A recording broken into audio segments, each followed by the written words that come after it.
स्वागत है आपका एंग्जाइटी यानी बेचैनी या घबराहट की सिम्टम्स और सॉल्यूशंस के सफ़र में। इस एपिसोड में हम सिम्टम्स 36 से 40 पर ध्यान देंगे। अगर आप हमारी सीरीज़ को फॉलो कर रहे हैं तो आपको पता होगा कि एंग्जाइटी के अलग पहलुओं को समझना कितना ज़रूरी है। नए व्यूअर्स के लिए मैं आपको हमारे पहले के एपिसोड्स देखने की सलाह देता हूं ताकि आपको एंग्जाइटी के बारे में एक इम्पॉर्टेंट पर्सपेक्टिव प्राप्त कर सकें। आई बटन पर क्लिक करें और लिंक पाएं।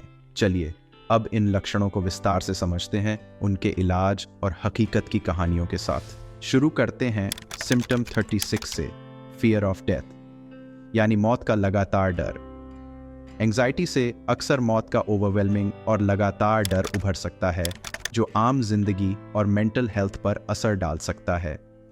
माइंडफुलनेस का अभ्यास करना, थेरेपी में शामिल होना, खासकर एग्जिस्टेंशियल थेरेपी और स्पिरिचुअल या फिलोसॉफिकल विचारधाराओं को समझना सुकून और नए नज़रिए प्राप्त कर सकता है। केविन एक आर्किटेक्ट जो मौत के डर से हमेशा परेशान रहता था, जिसने उसके काम और पारिवारिक जीवन पर असर डालना शुरू कर दिया।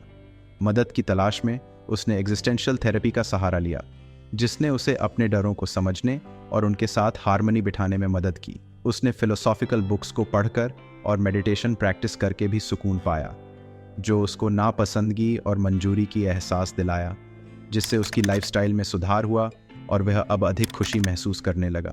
सिम्टम 37, वजन में परिवर्तन यानी वेट चेंजेस। अचानक और अनएक्सपेक्टेड वजन बढ़ना या घटना की फिजिकल सिम्टम्स चिंता का एक रूप हो सकती है। हेल्थी फूड्स, रेगुलर एक्सरसाइज और न्यूट्रिशनिस्ट या थेरेपिस्ट से सलाह लेना एंग्जाइटी से जुड़ी वजन परिवर्तन को संभालने में मदद कर सकता है।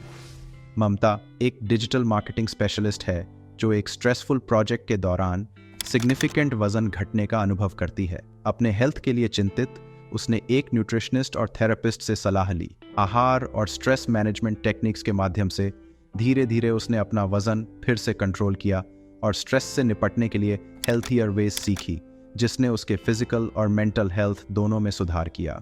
सिम्टम 38, दवाइयों का डर। एंग्जाइटी से दवाइयों के प्रति अनियमित या अनुकूल भय हो सकता है, जिसमें साइड इफेक्ट्स या आदत की चिंता शामिल है। दवाइयों के बारे में जागरूकता बढ़ाना, काउंसलिंग लेना और हेल्थ केयर प्रोवाइडर्स के साथ चर्चा करके ये डर कम किया जा सकता है। राहुल एक रिटायर्ड टीचर है जो एंग्जाइटी मेडिकेशन शुरू करने के बाद दवाइयों से भय महसूस करते हैं। साइड इफेक्ट्स और दवाइयों की आदत के डर ने उन्हें अपने इलाज का पालन करने में हिचकिचाहट में डाल दिया। कई काउंसलिंग सेशंस और उनके डॉक्टर के साथ अपनी चिंताओं को विस्तार से डिस्कस करने के बाद राहुल को अपने दवाइयों के बारे में बेहतर समझ आई, जो उनके डर को कम करने और इलाज का पालन करने में मदद करता है। सिम्टम 39, आसानी से चौंकना, स्टार्टलिंग ईजिली। एंग्जाइटी से ग्रस्त लोग अक्सर आसानी से घबरा जाते हैं, अचानक शोर या हरकतों पर तेजी से प्रतिक्रिया करते हैं। गहरी सांस लेने की तकनीकें और प्रोग्रेसिव मसल रिलैक्सेशन जैसे आराम देने वाले अभ्यास हाइपर सेंसिटिविटी को कम करने में सहायक हो सकता है। एमिली एक ग्राफिक डिजाइनर है, अपने ऑफिस में सबसे छोटे से शोर पर भी चौंक जाती थी, जो एक सिम्टम था जो बढ़ते हुए डिसरप्टिव हो गया। उसने ब्रेक्स के दौरान गहरी सांस लेने की तकनीकें और प्रोग्रेसिव मसल रिलैक्सेशन टेक्निक्स का प्रैक्टिस शुरू किया। समय के साथ ये प्रैक्टिसेस उसे अचानक शोरों पर कम रिएक्शन करने में मदद की, उसके ध्यान और आराम में सुधार लाने में सहायक हुआ। सिम्टम 40, भावनाहीन होना। एंग्जाइटी के कारण लोग इमोशनल हो सकता है, जहां उन्हें अपनी इमोशंस महसूस नहीं होती या उनसे अलग महसूस करते हैं। इमोशंस को जगाने वाली गतिविधियों में शामिल होना, जैसे कला, संगीत या लव्ड वंस से दोबारा जुड़ना और थेरेपी लेना, इमोशनल सेंसिटिविटी को रीगेनिंग करने में मदद कर सकते हैं। सैरा एक सोशल वर्कर है जो महसूस करने लगी कि उनकी इमोशंस में कमी आ गई, जिससे उन्हें अपने इमोशन से जोड़ने में मुश्किल हो रही थी और यह उनके पर्सनल और प्रोफेशनल जीवन को प्रभावित कर रही थी। उन्होंने अपने पुराने शौक पेंटिंग को फिर से शुरू किया, जो उन्हें उनकी फीलिंग्स को व्यक्त करने और दोबारा जोड़ने में मदद की, और साथ ही थेरेपी सेशंस ने उन्हें उनके इमोशंस को समझने और संभालने के स्ट्रैटेजीज दिए, जिससे धीरे धीरे उनका इमोशंस में दोबारा गहराई और संवेदनशीलता लौट आई। हमने सिम्टम्स 36 से 40 तक कवर किया, जिससे हमें इन एंग्जाइटी के अलग अलग पहलुओं को समझने और संभालने में मदद मिलती है।